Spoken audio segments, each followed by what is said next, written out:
warahmatullahi wabarakatuh. Kembali bersama saya Ovita Retunisa di YouTube channel KKN KDR Posko 184. Di sini saya akan melakukan suatu proses konseling. Tonton terus ya YouTube channel kita.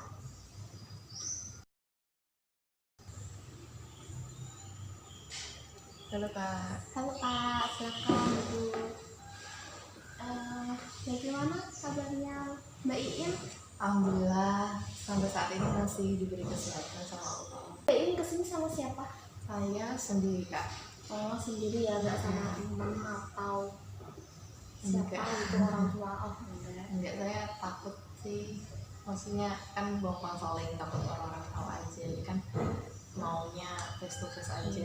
Rahasia ya. Memang dalam proses konseling itu ada kerahasiaan itu perlu penting dan pasti akan dijaga oleh konselor. Tenang aja ya Mbak. Iya. Relax aja Mbak, gak apa-apa. Gimana Mbak permasalahan yang Mbak sedang hadapi pada saat ini? Jadi gini Kak, saya tuh kemungkinan kayak terkena krisis percaya diri itu loh Kak. Jadi saya tuh kurang percaya diri. Saya tuh ikut beberapa organisasi katakanlah. Di situ saya ditunjuk untuk maju sebagai calon ketua. Nah, di situ saya tuh kurang percaya diri Kak. Kayak saya tuh nggak mampu gitu loh, saya nggak bisa. Tapi mereka tuh meyakini saya, kamu bisa kok. Kita udah lihat kamu tuh orangnya bisa. Tapi aku sendiri dari dalam diriku sendiri tuh ngerasa nggak bisa, aku nggak pede gitu loh. Sebagai seorang ketua kan harus apa ya? Aku tuh orangnya lebih ke rada pendiam, tapi nggak terlalu pendiam sih. Cuma nggak terlalu easy going aja ke orang gitu. Jadi menurut kakak nih, saya tuh harus gimana supaya rasa percaya diri saya tuh meningkat, bisa mensyukuri apa yang saya punya gitu. Oh, jadi seperti itu. Jadi makanya ini kurang percaya diri ya? Iya, lebih ke kurang percaya diri sih Kak. Nggak apa-apa, gak usah takut. Kayak nervous gitu. Enggak. Ada adanya. Iya Kak. Ini ya, kalau seorang tuh pasti punya suatu permasalahan yang terutama dalam kepercayaan diri seorang. Kepercayaan diri itu digali dari potensi seorang. Mungkin Mbak Iin kurang menggali potensi Mbak Iin sih kalau menurut saya. Pasti seorang punya potensi, dan potensi itu apa kita harus tahu terlebih dahulu dalam diri kita. Biar apa?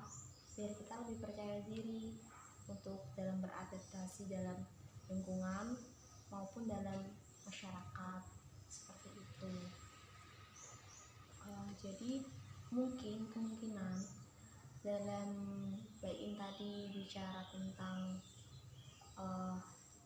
ditunjuk untuk menjadi ketua organisasi, mungkin Mbak In itu mampu karena seorang kalau ditunjuk menjadi ketua itu dia tuh dianggap mampu dalam melaksanakan secara teknis, secara organisasi, secara kemampuan seperti itu. Mungkin Mbak In mampu dalam bidang tersebut. Jadi Mbak In cobalah berusaha untuk membuka kepercayaan diri Mbak In sendiri. Tapi nanti saya takut Kak. Masalahnya saya kan tipe orang yang jarang bisa ngomong di depan orang banyak, atau suka nervous, grogi, takut yang disampaikan itu salah. Nah itu gimana Kak? Memang sih, saya juga banyak sih beberapa orang tuh sering nervous. Nervous itu dia tuh grogi, antara grogi, takut, atau kurang percaya dirinya itu kurang. Jadi kita harus bisa bagaimana caranya biar tidak nervous dengan cara berpegang tangan kayak di gini gitu, biar relax seperti itu.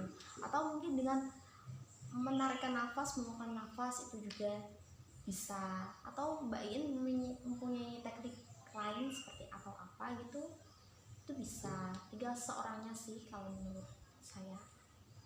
Jadi sebisa mungkin harus bisa profesional gitu ya Kak. Iya. Nervous gitu. Nervous itu wajar, tapi harus bagaimana cara kita untuk menghilangkan nervous tersebut, seperti itu sih. Terus apa lagi ya Kak? Saya tuh satu lagi sih Kak, ini yang paling buat saya kayak kadang tersiksa gitu loh. Nggak gimana ya, mungkin orang di luar sana lebih punya masalah yang lebih, tapi ini menurut saya masalah karena saya tuh orangnya nggak suka lihat orang lain apa ya gini, kalau orang lain nilai saya jelek tuh saya nggak suka. Saya kayak benci banget loh, kenapa sih dia bisa benci sama saya malah nyalahin diri saya sendiri. Loh kenapa kamu nggak bisa buat sesuatu yang dia suka gitu, malah dia benci sama kamu. Terus saya tuh jadi kayak, kamu salah apa, kok bisa dibenci, kok bisa orang lain tuh nggak suka, padahal aku tuh orangnya slow-slow aja, jalannya lurus-lurus aja, sebisa mungkin gak nyakitin orang lain, tapi kenapa masih ada aja orang yang nyakitin kita gitu loh kak. Enggak sih maksudnya. Aku jadi terlalu memang sih pasti seorang banyak sih, ada yang benci, ada yang suka, wajar kok. Seperti hal seperti itu sudah lumrah di sekitaran kita kan. Itu tergantung diri sendiri sih. Banyak orang yang sayang sama kita, jadi kita lebih berpikir positif untuk bagi orang-orang seperti itu. Banyak kok kegiatan positif daripada kita mendengarkan orang-orang seperti itu. Banyak kegiatan yang kita harus lebih lebih bermanfaat bagi diri kita gitu loh. Jadi kita melupakan orang yang seperti itu, yang tidak kalau kita sering sebut netizen ya pada sekarang ini, netizen gitu ya, suka julitin orang lain. Itu menurut aku nggak penting lah. Ya penting sih buat introspeksi diri, tapi jangan dibuat kayak beban, suatu beban gitu loh, nanti malah bikin stres. Kalau menurut aku tuh lebih ke dari omongan tadi netizen itu kita bikin suatu semangat, bikin suatu spirit, gimana supaya kita buktiin kepada orang tersebut kalau kita tuh mampu, kalau kita itu bisa. Dari omongan tersebut mungkin dari kita ambil positifnya di situ ya. Kalau netizen seperti itu mbak, jadi kita tuh aku bisa kok, aku mampu kok, kita buktiin lewat prestasi, lewat potensi, lewat suatu karya. Seperti itu sih, lebih membalas dendamnya tuh lebih ke arah positif kalau menurut saya. Udah kak, saya udah sedikit lega, udah bisa cerita sama kakak. Makasih ya kak motivasinya. Ya makasih juga Mbak Iin, saya juga senang berbagi cerita, sharing pengalaman. Itu sudah hal yang kan seorang manusia pasti memiliki suatu permasalahan, suatu konflik, suatu kayak orang yang nggak suka, orang yang julid, itu memang banyak sih, tapi tergantung diri kita dalam menghadapi hal tersebut. Mau diambil positifnya dan dihilangkan yang negatifnya, untuk supaya kita lebih ke arah yang lebih baik.